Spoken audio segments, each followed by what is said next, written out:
were just talking about how now the Trump administration is thinking of imposing a 10% tariff at least on quite a number of nations, a slew of nations, in fact, on the back of what he deems as labor practices. I mean, what do you make of this move as he tries to negotiate an Iran deal?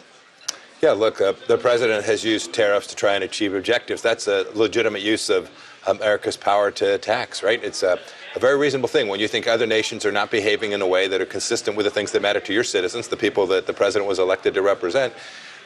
Hopefully you'll set out clearly this is the expectation, this is the behavior we're trying to achieve. When you do that, you remove the tariff and countries go compete. But I have no problem with the president of the United States making a decision saying, no, this is the right thing to do. And other countries will make their own choices. But is it perhaps a distraction, meant to be a distraction for the world? No, it's not a distraction. It's policy. President Trump's been at this on tariffs for decades. This is not a distraction. It's not trying to hide the ball. At a time when he's actually trying to negotiate. It's not President Trump trying to distract anyone. That's a silly media narrative. President Trump is simply trying to achieve the objectives that he set out to achieve. David, what do we know so far?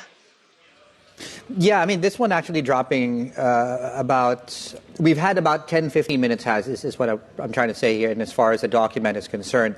So it dropped about 15 minutes back. It's a very long document. It's about 100 pages out of the U.S. Trade Representative Office. And as I guess you have pointed out already, this is, of course, Section 301 under the 1974 U.S. Trade Act. Again, it's the backdrop, really, of the mandate of them being able to correct and implement the tariff strategy on the back of the Supreme Court, of course, on the other side, talking about the removal of some. Now, what we're seeing as far as market reaction is concerned, so I would say it's very early, but it's more pronounced currently in the currency markets, although there are equity markets like Vietnam, which is part, by the way, of the 60, that is seeing some downside as we speak. We were down as much as 1% at one point. We're now just down 0.8%. I'm just looking at my board. The Aussie dollar is also seeing a little bit of downside on the back of this. Let me just go through.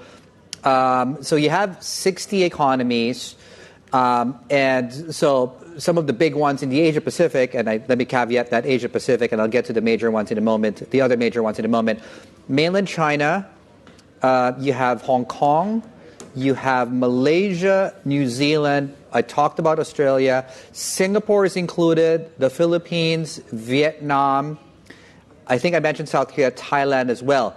Now, what's interesting, too, is when this dropped, just a bit of context, too, that the concept of forced labor and the list of economies did need some time, at least, to get my head around that, because one of the headlines that dropped was you had economies like the UK, China, on the back of forced labor, and I think the quote coming through here out of the U.S. Trade Representative is that because of some of the labor practices in those economies have put American workers at a disadvantage. And using that premise, of course, we're looking at 10 to 12.5% is what I've seen so far, and as far as the additional tariffs are concerned. And as you pointed out, Has, just to also mention that, of course, the next date to keep in mind is July the 7th, when we will be having the hearings on these investigations.